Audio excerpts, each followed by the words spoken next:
Okay. Kanaaf caasaaleen seelii biqiltootaa fi bineeldotaa maali? Seelonni biqiltootaa fi bineeldota maayikirooskooppii kombaawundii jalatti yommuu ilaalaman caasaalee gurguddoo sadii qabu jedha. Caasaaleen gurguddoon seelii biqiltootaa fi seelii bineeldotaa gaa kunoo kan asii gadiiti. Tokko membrane seelii, saayitoopilaazimii fi neokilaasiidha jechuudha. Akkuma fakkii kanarraa agartan akkuma fakkii kanarraa agarru jechuudha. Tokko maaltu jira? Neokilaasii kan jedhamutu jira. Akkasumas saayitoopilaazimii akkasuma membrane seelii jira. Caasaaleen kuni organizmoota seelii biqiltootaa fi seelii bineeldotaa keessattis ni argaman jechuudha. Garuu dalagaan isaanii adda adda. Dalagaan isaan kana kan isaan sadeenitu adda adda jechuudha. Kan isaan kanaa jechuudha. Isaan hundinuu adda adda. Seelonni hundi caasaalee seelii wal fakkaatan qabaachuu baatanis caasaalee seelii kan wal fakkaatu yoo qabaachuu baatanillee caasaaleen seelii keessaa muraasni akka armaan gadiitti ibsamaniiru jedha. Tokko membrane seelii, saayitoopilaazmaa, neokilaasii kan jedhu kana jechuudha. Mee akka fakkeenyaatti membrane seelii kana yoo ilaallu sochii wantoota gara keessaa fi gara alaa seeliitti raawwatamu kan to'atudha. Seeliin membrane seeliidha gaa akkuma beekamu sochii wantoota kan gara keessaa gara keessaa gara alaa keessaa gara alaatii fi alaa gara keessaatti kan raawwatamu kan to'atu gochawwan maaliiti jechuudha membrane seeliiti. Fakkeenyaaf baalli biqiltootaa banamuu fi cufamuu istoomaataa waan jedhamu qaba. Gochi alaa gara keessaatti banamuudhaan seenu keessaa gara alaatti bahu eenyuun to'atama jennaan membrane seelii kanaa jechuudha. Kanaaf sochiiwwan wantoota kam to'ata jechuudha. Kan sochii wantoota gara keessaatii fi gara alaa gara keessaa kan jedhu kana jechuudha. Kabira saayitoopilaazimiidha. Saayitoopilaazimiin caasaa seelii dhangala'oo ta'ee caasaa seeliidha kan paartii dhangala'oo ta'ee orgaaneelota hedduu kan of keessaa qabudha. Orgaaneelota jechuun kan reefu dubbanne sun jechuudha. Kan akka raayiboozomii kan faan jennuun sun jechuudha. Isaan sunniin maali? Caasaalee yookiin qaama saayitoopilaazimii jedhamu kana keessatti kan argamudha jechuudha. Orgaaneelota hedduu kanneen adda addaa kan of keessaa qabudha jechuudha. Inni biraa niikuleesiidha. Hatta niikuleesiilleen saayitoopilaazimii keessatti argama jechuudha. Niikuleesiin caasaa seelii dalagaa waliigala seelii kan to'atudha. Seelota garaagaraa jira jennee fakkeenya baala biqiltootaa keessatti seelota hedduu jira. Seelonni hedduun suni dalagaa garaagaraa akka isaan raawwatan dalagaa isaan raawwatan sana kan to'atu akka opereetaraatti kan to'atu eenyu jechuudha niwukileesiidha jechuudha caasaalee seelii keessatti. Kabiraa kilooropilaastiidha. Kilooropilaastiiin saayitoopilaazimii keessatti kan argamu keessaa tokko ta'ee maali inni? Biqiltoota halluu magariisaa of keessaa qaba isaa kana. Biqiltoota halluu magariisaa of keessaa qaba. Maaliif gargaara? Ifa aduu gara qaama wantoota biqiltootaa taasisanitti akka inni seenu gochuudha. Kanaaf orgaaneelii seelii biqiltootaa keessatti argamu ta'ee halluu magariisa kilooroofilii jedhamu of keessaa qaba jedhamu kan qabuu fi akkasuma bakka footoosenteensisiin itti gaggeeffamudha jedha. Halluu magariisa kilooroofilii jedhamu qabaachuun isaa kilooroofiliin maali? Ifa aduu akka inni seenu gochuudha. Erga ifni aduu seenee maaltu godhama? Ifni aduu erga seenee achi keessatti adeemsi footoosenteensisii ni gaggeeffama. Adeemsi footoosenteensisii jechuun kaarboon daayoksaayiid plus H2O bishaanii fi kaarboon daayoksaayiid gidduutti wal nyaata keemikaalaa gaggeeffamuudhaan C6H12O6 plus oxygen. C6H12O6 C6H12O6 jechuun gulukoosiidha. Gulukoosiin kun maali? The starches of a plants or animals. Nyaata biqiltootaa jechuun ni dandeenya. So nyaanni biqiltootaa bifa saniin ni qophaa'a. Adeemsa maaliitiin? Footoosenteensisiitiin. Yeroo sanitti maaltu produced ta'a and also oxygenidha. Oxygeniin produced ta'ee sababa keessa jiraachuu baala biqiltootaa yookiin wantoota lubbu qabeeyyisan keessa jiraachuu kilooropilaastiitiin adeemsi footoosenteensisii erga gaggeeffamee booda maaltu uumama? Gulukoosii fi oxygenidha jechuudha. Gulukoosii fi oxygenii yoo uumamu gulukoosiin nyaata biqiltuu sanii yoo ta'e oxygeniin ammoo lubbu qabeeyyoota akka namoota akka bineeldota akka bineensotaatiif akka isaan jiraataniif sababa guddaa ta'a jechuudha. Fakkeenya wal nyaatisa keemikaalaa kana mee asumarratti isin agarsiisu. Carbon dioxide plus before that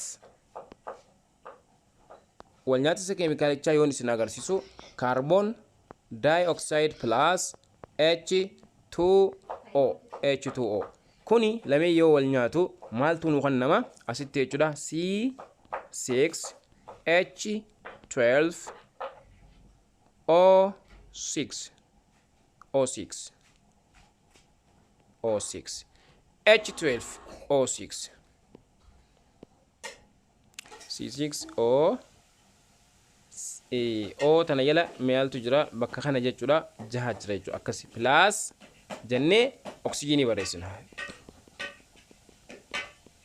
Compound uumamu kana akka inni bootaan naaf fuudhuuf jechuudha asittiin barreessa C6H12 O6 plus O oxygen akkana jechuudha kana lameentu uumamu kun olaal kana lameentu uumama.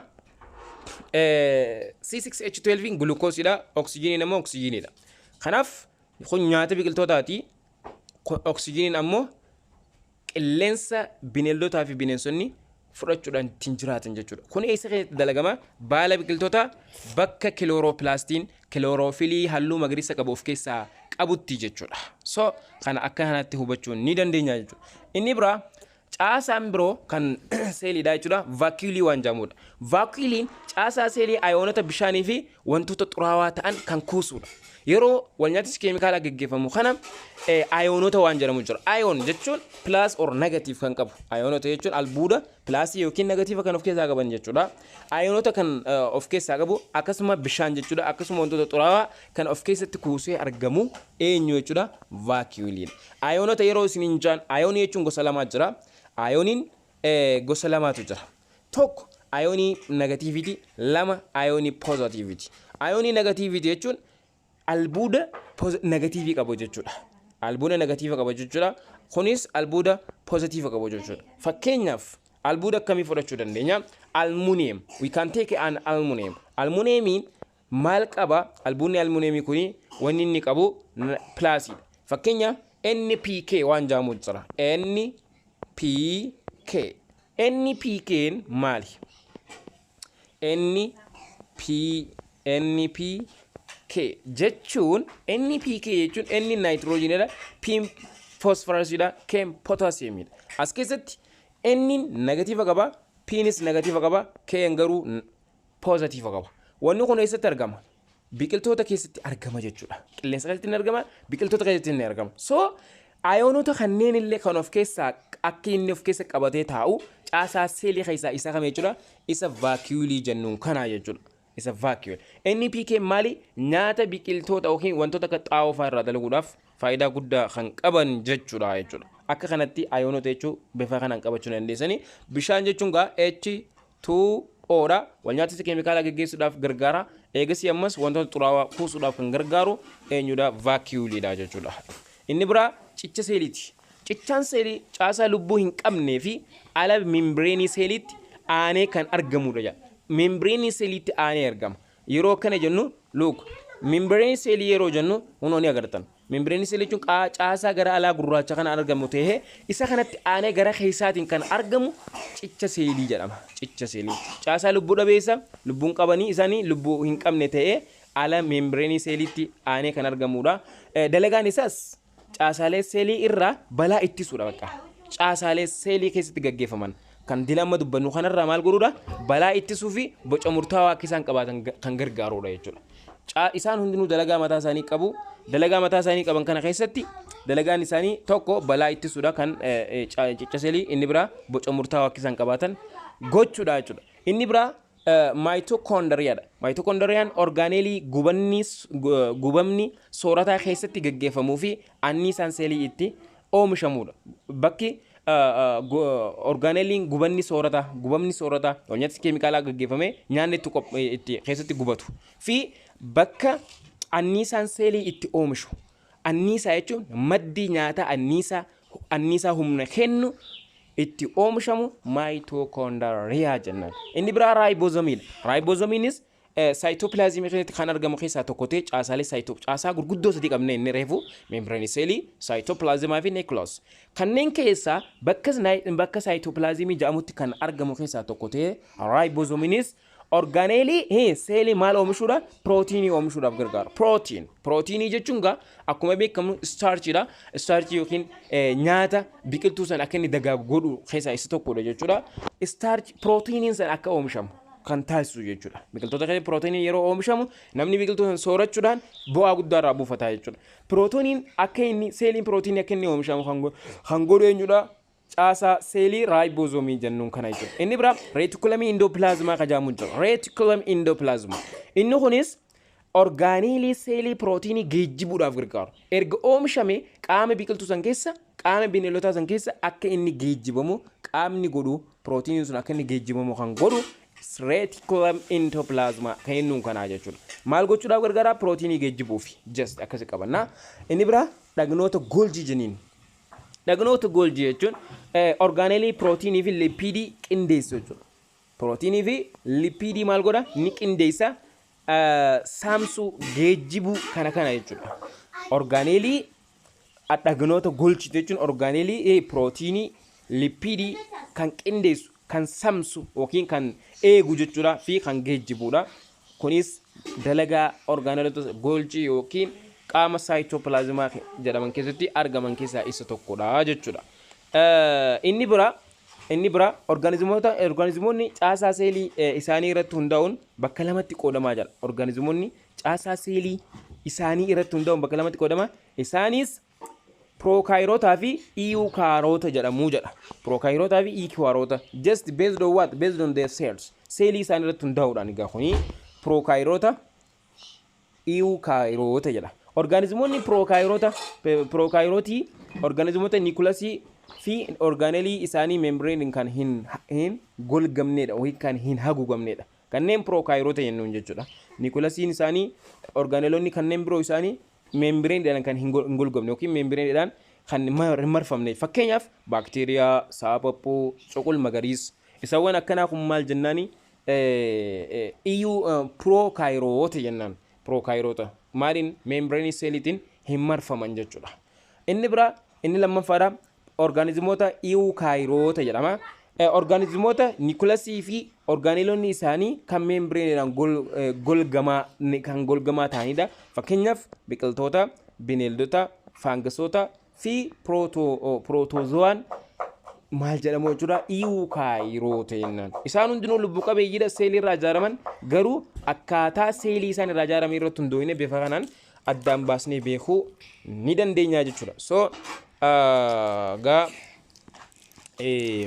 caasaalee isaa kanaa fi kan kana fakkaatan gaa caasaa isaa kunoo asirraa kanatti hubachuun gaa keessan ni danda'ama jechuudha. Caasaa isaati kun caasaa seelii biqiltootaati. Cicha seelii, membreenii seelii, vaakiyuulii, maayitookondiriyaa, raayiboozoomota, dhagnoota Golgi, niikulasii, saayitoopilaazimii, reetikulam indoopilaazimaa, kilooroplaastii, caasaa seelii biqiltootaati kan amma isin agargaa jirtan kuni.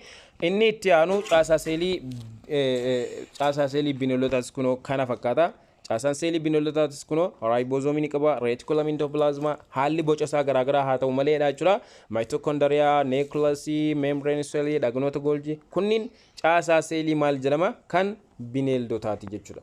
So garaagarummaa isaanii yoonii fi asitti ilaaltu seeliin biqiltootaa akkuma beekamu wanni inni qabu seeliin biqiltootaa tokko cicha seeliiti, lama niikulasii gara qarqara seeliitti argamu qaba. Akkasuma boca murtaawaa ni qaba biqiltoon seeliin biqiltootaa jechuudha. Kilooroplaastis ni qaba, vaakiyuulii guddaadha qaba. Seelonni as keessatti biqiltoota kana keessatti argaman hammaan guddaadha jechuudha. Hammaan seelonni isaanii baay'ee guddaadha. Kuni waa'ee seelii biqiltootaati. Seelii bineeldotaa yoo dhufnu cicha seelii hin qaban isaan. Cicha seelii hin qabani. Niikulasii gidduu seeliitti argamu. Niikulasiin isaanii gidduu seeliitti argama. Boca murtaawaas hin qabani. Faallaa seelii biqiltootaati hojii wal fakkaata. Kilooroplaastis hin qabu. Vaakiyuulii guddaa hin qaban. Vaakiyuulii xiqqaadha qabani. Seelonni bineeldota maali? Hammaan jechuudha. Hammaan xixiqqaadha jechuudha. Hammaan xixiqqaadha jechuudha. Kuni garaagarummaa seelii biqiltootaatii fi seelii bineeldotaa jidduu jiru jechuudha. Kanaaf kabiraa kun caasaa yeroo yaaliin gaggeeffamuudha.